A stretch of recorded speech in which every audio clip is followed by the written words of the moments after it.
Hello everyone. I want to say thanks for supporting this channel and of course continue doing that. But I want to talk about why my friend from England would have called me at 2 a.m.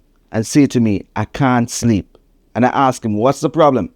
He said to me, after the hurricane in Jamaica, of course, he has been unable to sleep. He has been thinking about his relatives. He has been crying over Jamaica. And I realized that it's not an isolated case because at that point I told him I'm having the same problem. I've spoke to many people and they are of the same view. They can't sleep well. They have been waking up. Some are crying. Some are unable to watch the news. And the reality is that Jamaicans in Jamaica, they have a high spirit. Social media has got to a point where in the United States and across the world, we have been able to get a lot of information. News to the point that makes you cry. News to the point that makes you want to really get on a plane, go down to Jamaica and help.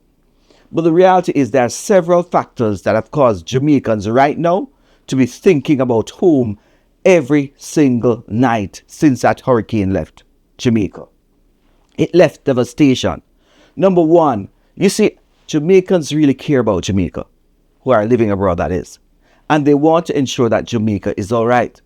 So when we think about it, we can have several factors that they have to be thinking about now. Number one, Jamaicans abroad send a lot of money to Jamaica. We are required to answer that call because our country is adversely affected by this hurricane. There are many other factors that we'll discuss right here because I think it's important. I did a survey on the channel and several individuals said, you know what, I have to be sending down things. Others indicated that they've had sleepless night too. So I want to big up those individuals who completed the survey because after all, the content is being designed for you. But let's dig deeper into some of these concepts that are causing Jamaicans to really think about everything as it relates to what's happening. So every time a Jamaican abroad hears something, they want to address it. You see, Jamaicans are really about loving their country. They love the rock. And let me say that a lot of Jamaicans have family connections. Many of us have family back home, mothers, fathers, brothers, and friends. When the storm tore through parishes, it tore through a peace of mind that we had. We weren't just watching the news. We were watching every story unfold in real time. There's also the financial strain, as I pointed out earlier. Crops have been mashed up. So what we do, we have to dig in our pockets again. Even thousands of miles away, we are sending remittances, supplies, because Jamaicans really care about Jamaica. And then there's a silence. We had no calls. We had no connection to our relatives. So we wondered what happened. It took me days to get in contact with some because they were cut off, had no internet connection, and that worried us. But they had some good Jamaicans. They had Jamaicans who would take their phones and call other relatives of people who asked them to do that is, and tell them that their mom is all right. And I heard of a story, one woman just taking her phone in to the hotel where she had internet and then just making these calls for other people in her community. That is what the spirit of community really should look like. And there's the aspect of emotional loss. For those of us who left long time ago, the places that we walked, the market squares, the beaches, the churches are part of our memory. And when Melissa wasted through these spaces, it felt like it washed away a piece of us.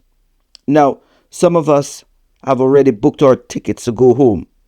We thought about Christmas. Suddenly these plans vanished. Flood waters. Jamaica fell far again. Not just miles, but in reach. And let me tell you that still the diaspora rose up from New York to London to Toronto to Orlando. Everywhere Jamaicans live, they have started organizing barrels, GoFundMe, prayers, shipping containers. We have also a sense of guilt. While we are safe in our homes abroad, we think about you. We want you to understand that if we could exchange our spaces, we would. Because we know that many times when we think about it, individuals don't even have the food that is required. And as my friend said last night, I have a difficult time watching. Why? Because he knows is helpless at this point in time. There are many times that people will not tell you, but they are broken down just by watching these scenes, because our Jamaicans should not be in that position where they are in such a need that a tin of sardine, according to my friend, is like gold in certain places because of the lack of food. Because remember, even if you have money, you can't reach it at this point, according to a friend, because there's no way to go to a machine because electricity is down. So there are many things that make us have sleepless nights. Even generosity meets obstacles, shipping delays, custom cost, and higher prices. Still, we push through because we know the road to recovery starts with us working together. And let me also say, the diaspora and Jamaicans living abroad have invested heavily in Jamaica. They have invested in property in Jamaica, and they have invested in lives in Jamaica. But sometimes they move their pension money and invest in houses in Jamaica. Now, some of these houses are damaged. In fact, really, they're having sleepless nights. For example, Edmund Ridge, I know someone living abroad, stated that he bought a house there. And when I look at the Gleaner report, I realize that Edmund Ridge has problems. 90% of the homes, the roofs have gone. Investment worries, of course, for this overseas investor. And like many others, they have invested in their family homes only to realize at this point there's a struggle. So there are many things to consider. I hope that Jamaica will recover. And that is why so many Jamaicans are having it difficult to sleep sometimes in the night. I found myself getting up at 4 since after Hurricane Melissa. Hopefully, my mind will be settled when I go down in a few weeks. But that is why so many Jamaicans are worried about Jamaica. I thought I wanted to share it with you at this point in time. And if you are going through any of these thoughts at this point, please share it with the community. I want you to share your views, because what is being created is historical. It's a moment in time that we need to reflect as we go forward. Thanks again. I look forward to producing many more videos for this channel. Remember to subscribe.